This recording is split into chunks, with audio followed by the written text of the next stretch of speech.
السلام علیکم ورحمۃ اللہ وبرکاتہ۔ الحمد للہ والصلاة والسلام علی نبیہ اما بعد۔ اعوذ باللہ من الشیطان الرجیم، بسم اللہ الرحمن الرحیم۔ والذی جاء بالصدق وصدق به اولئک هم المتقون، صدق اللہ العظیم۔ ان اللہ وملائکتہ یصلون علی النبی یا ایھا الذین آمنوا صلوا علیہ وسلموا تسلیما۔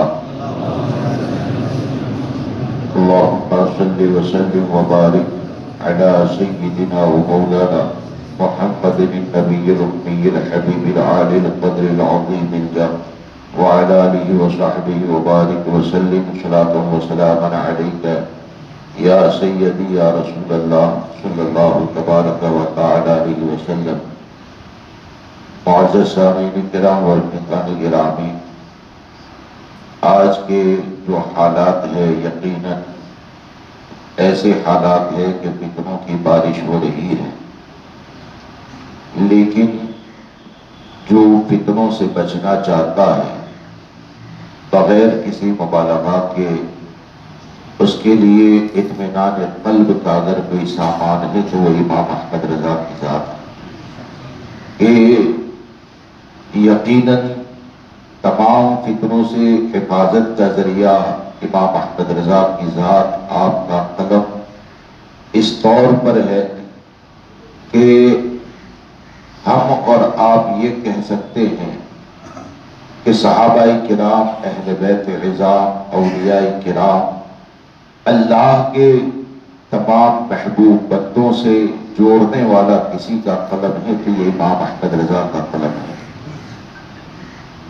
آج کی محفل میں حضرت سرکار سیدنا صدیق اکبر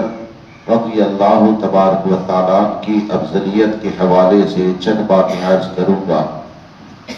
حضرت سرکار سیدنا صدیق اکبر رضی اللہ تبارک و تعالیٰ یہ انبیاء اور مرسلین کی جماعت کے بعد کائنات میں سب سے زیادہ فضیلت والی ذات ہے، اور افضلیت صدیق اکبر کا عقیدہ یہ کوئی نیا عقیدہ نہیں ہے، بلکہ یہ وہی عقیدہ ہے جو صحابہ کرام اور اہل بیت عظام نے ہم کو عطا فرمایا۔ امام اہل سنت سرکار سیدی اعلیٰ حضرت صدیق اکبر رضی اللہ تبارک و تعالیٰ کی بارگاہ میں خراج عقیدت پیش کرتے ہوئے اور بزرگوں کے عقیدے کی ترجمانی کرتے ہوئے ارشاد فرماتے ہیں کہ اصدق الصادقین سید المتقین، چشم گوش وزارت پہ لاکھوں سلام،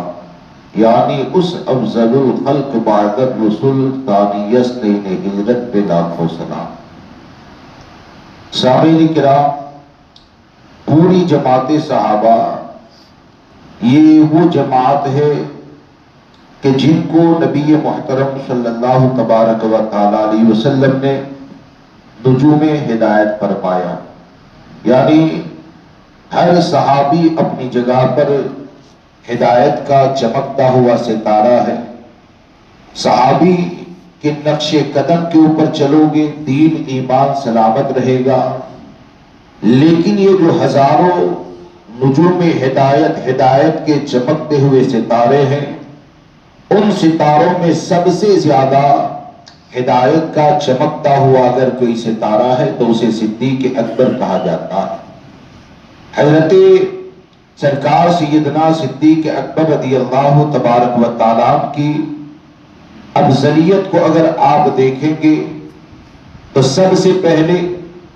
آپ اہل بیت کی زندگی میں دیکھیں انہوں نے کیا عقیدہ عطا فرمایا۔ آج کے وقت میں جو رافضیت زدہ لوگ ہیں، یا یہ کہ جو علی کے پہلے نمبر کا نعرہ لگانے والے ہیں، وہ لوگوں کو مولائے کائنات کے نام کے اوپر ایموشنل کر کے گمراہ کرنے کی کوشش کرتے ہیں۔ حقیقت یہ ہے کہ سچے مولائی اگر کوئی ہے تو وہ امام احمد رضا کو ماننے والے ہیں، اور خود حضرت علی کرم اللہ تعالی وجہ الکریم نے، میں نے ایک کتاب کے اندر پڑھا کہ تقریباً 100 مرتبہ برسر منبر ہزاروں لوگوں کے درمیان یہ اعلان فرمایا کہ جو مجھے صدیق اکبر پر فضیلت دے گا اسے 80 کوڑے مارے جائیں گے۔ اور ایک روایت میں یہ بھی آتا ہے کہ آپ نے فرمایا، کئی روایتیں ہیں اس طرح کی، کہ آپ نے فرمایا کہ جو مجھے صدیق اکبر فاروق اعظم پر فضیلت دے گا اسے 80 کوڑے مارے جائیں گے۔ صدیق اکبر پر فضیلت دے گا تب بھی 80 کوڑے، فاروق اعظم پر فضیلت دے گا تب بھی 80 کوڑے۔ اب یہ جو سزا کو حضرت علی کرم اللہ تعالی وجہ کریم نے مقرر فرمایا، تو آپ علماء سے پوچھیں کہ سزا کا تقرر اور سزا کا تعین کب ہوتا ہے؟ جب کوئی جرم ثابت ہو جائے تب جا کر سزا کا اعلان ہوتا ہے۔ مثال کے طور پر زنا کی جو حد ہے، تو زنا کی حد جاری کب ہوگی؟ اندھیرے میں ایک لڑکا اور لڑکی کو کھڑے ہو کر باتیں کرتے ہوئے دیکھا، وہ ناجائز ہوگا، حرام ہوگا، لیکن یہ کہ زنا کی حد جاری نہیں ہوگی۔ اب یہاں پر حضرت علی کا یہ اعلان کر دینا کہ جس نے صدیق اکبر اور فاروق اعظم پر مجھے فضیلت دی اسے 80 کوڑے لگائے جائیں گے، گویا کہ قیامت تک حضرت علی نے اپنے غلاموں کے لیے یہ اعلان فرما دیا کہ حضرت علی کا مسلک یہی ہے، حضرت علی کا عقیدہ یہی ہے کہ انبیاء اور مرسلین کی جماعت کے بعد اگر کائنات میں سب سے زیادہ اگر کوئی فضیلت والا ہے تو اسے صدیق اکبر کہا جاتا ہے۔ اب حضرت علی سے قربت کا راستہ اگر کوئی ہے تو وہ راستہ یہ ہے کہ جو صدیق اکبر کو پوری جماعت صحابہ میں سب سے زیادہ فضیلت والا مانے گا، تو یقیناً فضیلت والا ماننے کی بنیاد پر مولا کائنات یہاں پر بھی مشکل کشائی فرمائیں گے، میدان محشر میں بھی مشکل کشائی فرمائیں گے۔ پھر آپ آگے دیکھیں کہ حضرت علی کرم اللہ تعالی وجہ کریم یہ اہل بیت کے سردار ہے۔ حضرت علی کرم اللہ تعالی وجہ کریم جتنے بھی سادات کرام ہے ان کے جد امجد ہے۔ مولا کائنات کا جو عقیدہ تھا وہ عقیدہ منتقل ہوتا ہے حضرت امام حسین رضی اللہ تبارک و تعالیٰ تک۔ حضرت امام حسین نے یہ عقیدہ دیا حضرت امام زین العابدین کو، اور حضرت امام زین العابدین سے جب کسی نے سوال کیا کہ حضور ذرا یہ بتائیے کہ پوری صحابہ کرام کی جماعت میں سب سے زیادہ فضیلت والا کون ہے، تو حضرت امام زین العابدین فرماتے ہیں کہ جن کو میرے نانا جان نے اپنے پہلو میں جگہ عطا فرمائی ہے وہ آرام کرنے والے سب سے زیادہ فضیلت والے ہیں۔ پوری دنیا دیکھے کہ امام الانبیاء کے پہلو میں آرام کرنے والا ہے کون، تو ایک کو صدیق اکبر کہا جاتا ہے اور ایک کو فاروق اعظم کہا جاتا ہے۔ اب یہ جو اہل بیت کا عقیدہ ہے، اسی مسلک اہل بیت کو آج پہچان کے لیے مسلک اعلیٰ حضرت کہا جاتا ہے، کہ اسی اہل بیت کے ترجمانی کرتے ہوئے امام احمد رضا کا مسلک یہ کہتا ہے کہ اصدق الصادقی سید المتقی چشم گوشے وزارت پہ لاکھوں سلام، یعنی اس افضل الخلق بعد الرسول ثانی اثنین ہجرت پہ لاکھوں سلام۔ یہ ہم کو اہل بیت کا عقیدہ عطا فرمائے۔ اور آپ آگے بڑھیں، حضرت سرکار سیدنا صدیق اکبر رضی اللہ تبارک و تعالی کہ آپ کی افضلیت کا کیا معاملہ ہے۔ آپ اگر مطلع القمرین کو دیکھیں، امام اہل سنت نے کتاب و سنت کی روشنی میں بے شمار دلائل جمع فرمائے کہ آپ دیکھیے امام اہل سنت نے ایک روایت نقل فرمائی کہ صدیق اکبر، آج جو بعض لوگ یہ سوچتے ہیں نا کہ صدیق اکبر پہلے خلیفہ ہیں اس لیے سب سے افضل ہے، تو یاد رکھیں افضلیت اصل ہے، خلافت فرع ہے۔ خلافت کی بنیاد پر افضل نہیں ہے، افضل ہے اس لیے پہلے خلیفہ ہے۔ دوسرے نمبر پر سب سے افضل فاروق اعظم ہے اس لیے دوسرے خلیفہ ہے۔ تیسرے نمبر پر حضرت عثمان غنی ہے اس لیے تیسرے خلیفہ ہے۔ اور چوتھے نمبر پر سب سے افضل مولا کائنات ہے اس لیے چوتھے خلیفہ ہے۔ اور سرکار سیدنا صدیق اکبر رضی اللہ تبارک و تعالیٰ کی جو افضلیت ہے نا، تو اس افضلیت کے اوپر تو آپ اگر جماعت صحابہ کو دیکھیں اور اعلیٰ حضرت سرکار نے یہ جو حدیث پاک نقل فرمائی اس کو اپنے دل کے اندر جگا کہ اعلیٰ حضرت سرکار فرماتے ہیں، یہ حدیث کو نقل فرماتے ہیں کہ نبی اکرم نور مجسم صلی اللہ تبارک و تعالیٰ علیہ وسلم کی بارگاہ میں جب صحابہ کرام جمع ہوتے تو ہر ایک آ کر جہاں پر جگہ مل جائے مثل کنگر کے بیٹھ جاتا، جس کو جہاں جگہ مل جائے بیٹھ جاتا. لیکن یہ کہ پوری جماعت صحابہ میں اگر کسی وجہ سے صدیق اکبر اس محفل کے اندر نہیں آ پائے تو صدیق اکبر کی جگہ خالی رہتی. کیا رہتی؟ صدیق اکبر رضی اللہ تعالیٰ کی جگہ خالی رہتی. اور یہ جگہ جب خالی رہتی نا تو چاہے حضرت عمر ہو، چاہے حضرت عثمان ہو، چاہے مولا کائنات ہو، چاہے حضرت ابو ہریرہ ہو، اصحاب بدر ہو، کوئی بھی اس جگہ پر بیٹھنے کی لالچ نہیں کرتا کہ میں اس جگہ پر بیٹھ جاؤں. اور میرا جہاں تک مطالعہ ہے، میں نے کبھی یہ نہیں پڑھا کہ نبی اکرم صلی اللہ تبارک و تعالیٰ علیہ وسلم نے کبھی کسی کو روکا ہو کہ اس جگہ پر مت بیٹھنا. کبھی صدیق اکبر نے کسی کو روکا ہو کہ میرے لیے اس جگہ کو خاص کر دینا، ایک دم خاموش. لیکن عمل کیا ہوتا تھا؟ تمام صحابہ کا عمل یہ ہوتا تھا کہ سرکار صلی اللہ تبارک و تعالیٰ علیہ وسلم کی محفل میں ہر صحابی جہاں پر جگہ مل جاتی بیٹھ جاتا تھا. لیکن صدیق اکبر جس جگہ پر بیٹھتے تھے تو اگر حاضر نہ بھی رہے تو آپ کی جگہ پر کوئی بھی صحابی بیٹھنے کی کوشش بھی نہیں کرتا. اور ہمارے آقا نے کبھی کسی صحابی کو یہ بھی نہیں کہا کہ یہ جگہ خالی ہے، پر کر لو، لوگ آگے سے آ جائے، عمر تم بیٹھ جاؤ، عثمان تم بیٹھ جاؤ، علی تم بیٹھ جاؤ. کسی کو بھی نہیں کہا. ہوتا کیا تھا کہ جب تک صدیق اکبر رضی اللہ تبارک و تعالیٰ تشریف نہیں لاتے تھے تو نبی اکرم صلی اللہ تبارک و تعالیٰ علیہ وسلم دوسرے صحابہ کو دیکھ کر خطاب فرماتے. لیکن اس خالی جگہ پر جیسے ہی صدیق اکبر آ کر بیٹھ جائے تو اب خطاب کا طریقہ یہ ہوتا تھا کہ امام الانبیاء صدیق کے چہرے کو دیکھتے اور خطاب فرماتے. صدیق اکبر امام الانبیاء کے چہرے کو دیکھتے تو اعلیٰ حضرت سرکار فرماتے ہیں کہ پوری جماعت صحابہ کا صدیق اکبر رضی اللہ تبارک و تعالیٰ کے لیے جگہ کو خالی چھوڑ دینا اور کسی کا بھی اس جگہ پر جانے کی کوشش نہ کرنا، گویا کہ پوری جماعت صحابہ نے امام الانبیاء کی حیات مبارکہ میں ہی اس بات کا اعلان کر دیا تھا کہ پوری جماعت صحابہ اگر سب سے زیادہ کسی کو فضیلت والا مانتی ہے تو وہ فضیلت والے کو صدیق اکبر کہا جاتا ہے. اب جو پوری جماعت صحابہ کے ساتھ اگر چلنا چاہتا ہے تو اس کے چلنے کے لیے شرط یہ ہے کہ یہ مانے کہ انبیاء اور مرسلین کی جماعت کے بعد سب سے زیادہ اگر کوئی فضیلت والا ہے تو اسے صدیق اکبر کہا جاتا ہے. اور دوسری بات یہ کہ دیکھیے صدیق اکبر رضی اللہ تبارک و تعالیٰ کہ آپ کے وصال مبارک کے بعد خلیفہ کون بنے؟ سرکار سیدنا فاروق اعظم. کون بنے؟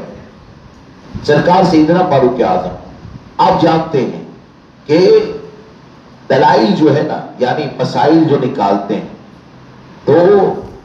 مسائل کیسے نکالتے ہیں؟ جو مجتہد ہوتا ہے کتاب، سنت، اجماع امت، قیاس شرعی. اور فاروق اعظم کا طریقہ کیا تھا پتہ ہے؟ جب ایسا کوئی نیا مسئلہ پیش آ جائے، اجماع امت یہ تیسرے نمبر پر، قیاس شرعی یہ چوتھے نمبر پر، حضرت فاروق اعظم رضی اللہ تبارک و تعالیٰ کے سامنے اگر کوئی مسئلہ پیش آ جاتا اور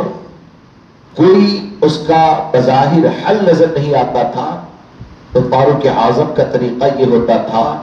کہ کسی اور طرف جانے کی بجائے سب سے پہلے صدیق اکبر کے فیصلوں میں اس مسئلے کو تلاش کریں. صدیق اکبر رضی اللہ تبارک و تعالیٰ کے فیصلوں میں اس مسئلے کا حل تلاش کرتے، اور اگر آپ کو پتہ چل جاتا، علم ہو جاتا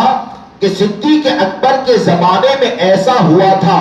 اور صدیق اکبر نے ایسے عمل کیا ہے، تو فاروق اعظم اب کسی اور کی طرف نہیں جاتے تھے، بلکہ ایک طرف اجماع امت ہوتا ہے، لیکن فاروق اعظم تنہا صدیق اکبر کے فیصلے پر عمل کیا کرتے تھے۔ تو یہ اس بات کی دلیل ہے کہ صدیق اکبر رضی اللہ تبارک و تعالیٰ یہ سب سے زیادہ فضیلت والے ہیں۔ اور دوستو،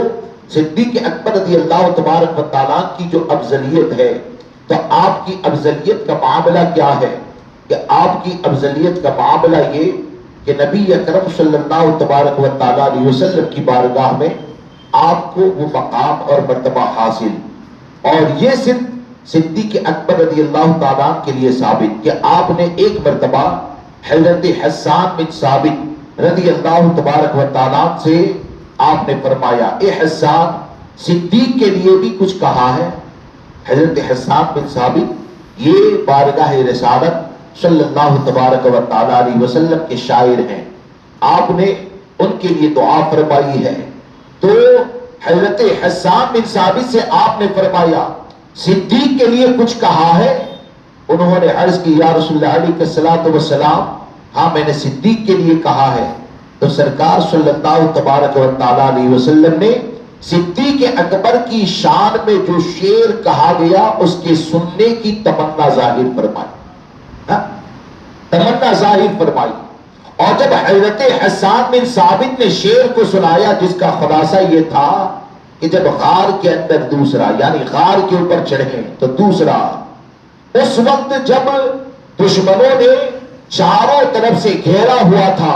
تو حضرت حسان بن ثابت کہتے ہیں یہ پوری کائنات جانتی ہے کہ صدیق امام الانبیاء کی بارگاہ میں سب سے زیادہ محبوب ہیں، سب سے زیادہ محبوب ہیں۔ اب جب حضرت حسان بن ثابت نے یہ کہا نا، یہ شعر کا خلاصہ ہے کہ سب کو اس بات کا علم ہے کہ سب سے زیادہ امام الانبیاء کی بارگاہ میں صدیق اکبر محبوب ہے، تو آقا کریم صلی اللہ تبارک و تعالیٰ علیہ وسلم مسکرانے لگے، یہاں تک کہ آپ کے اگلے دندان مبارک یہ ظاہر ہو گئے، اور آپ نے فرمایا، حسان تم نے سچ کہا۔ اب آپ سوچیں کہ جو امام الانبیاء کی بارگاہ میں سب سے زیادہ محبوب ہوگا وہی تو سب سے زیادہ فضیلت والا ہوگا، اور صدیق اکبر رضی اللہ تبارک و تعالیٰ کی فضیلت کے حوالے سے شعر سننے کی تمنا کرنا، یہ اس بات کی دلیل ہے کہ امام الانبیاء صلی اللہ تعالیٰ علیہ وسلم کی بارگاہ میں صدیق اکبر کا جو مقام اور مرتبہ تھا وہ کسی غیر صدیق کے لیے نہیں پایا جاتا ہے۔ پھر سرکار اعلیٰ حضرت نے ایک دلیل نقل فرمائی کہ صدیق اکبر رضی اللہ تبارک و تعالیٰ کی افضلیت کیا ہے۔ آپ فرماتے ہیں کہ صدیق اکبر رضی اللہ تبارک و تعالیٰ کی افضلیت پر ایک دلیل یہ بھی ہے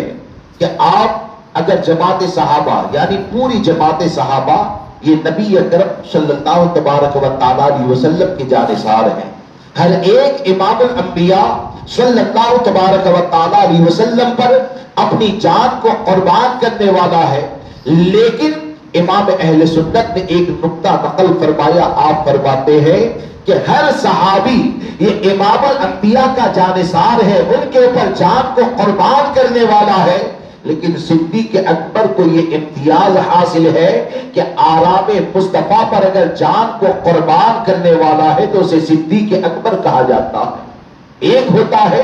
جان کے بدلے جان دینا، ایک ہوتا ہے جانثاری، اور ایک ہوتا ہے کہ امام الانبیاء کے آرام میں خلل نہ آئے، یعنی امام الانبیاء کا آرام اتنا محبوب ہو جائے کہ اپنی جان کی قربانی پیش کر دے۔ تو غار ثور کے اندر جب صدیق اکبر رضی اللہ تبارک و تعالیٰ کی گود میں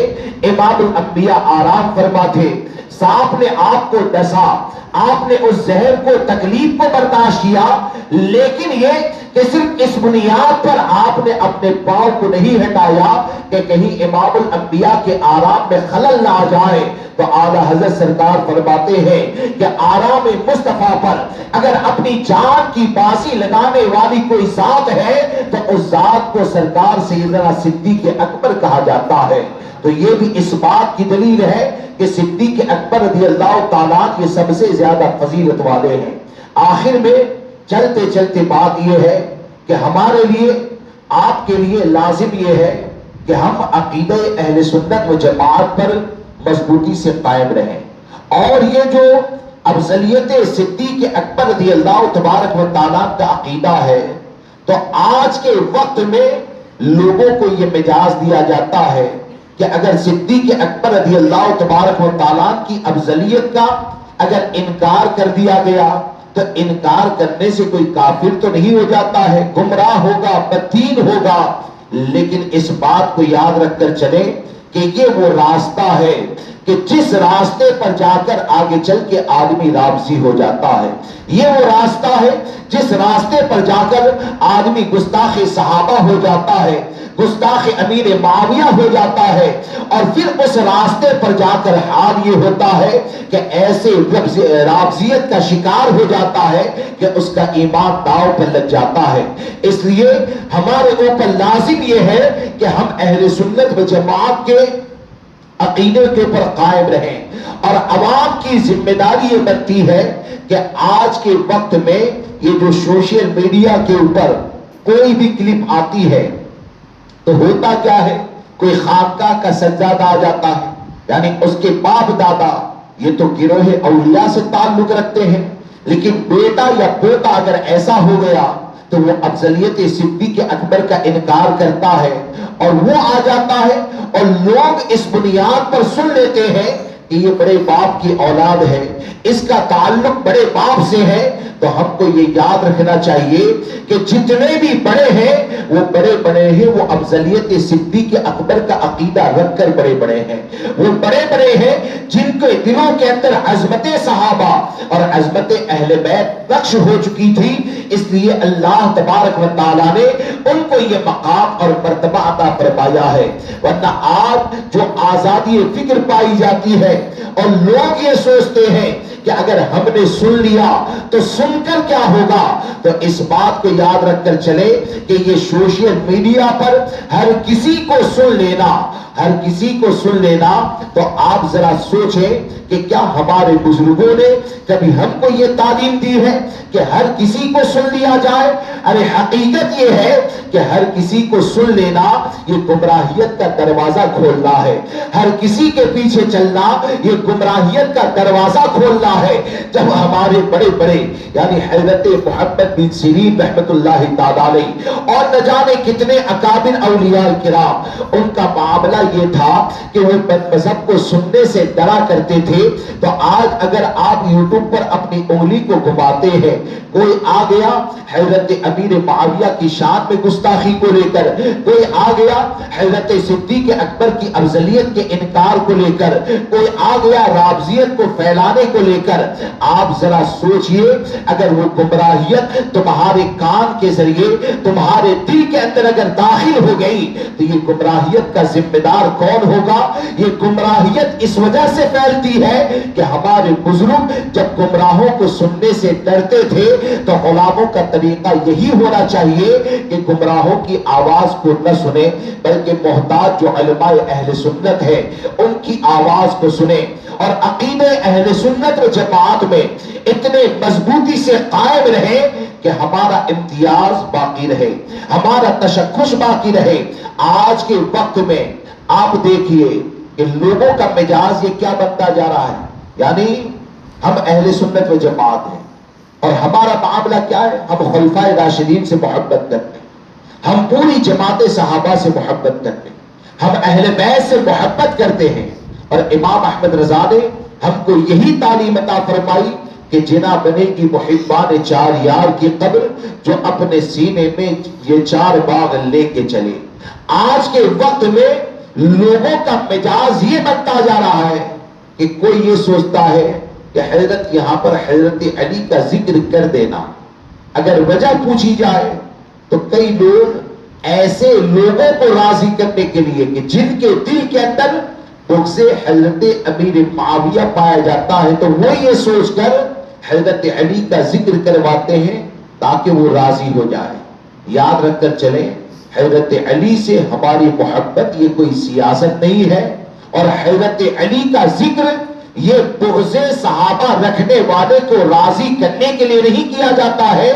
حضرت علی کا ذکر ہم کرتے ہیں اپنی نجات کے لیے کرتے ہیں، حضرت علی کا ذکر ہم کرتے ہیں اپنی بخشش کے لیے کرتے ہیں۔ حضرت علی سے محبت یہ ایمان کی سلامتی ہے، لیکن کوئی اگر ایسا پایا جاتا ہے جس کے دل میں حضرت امیر معاویہ کا بغض پایا جاتا ہے، کسی صحابی کا بغض پایا جاتا ہے، تو ایسے وقت میں حضرت علی کا ذکر اس طور پر کرنا کہ وہ بغض امیر معاویہ والا راضی ہو جائے،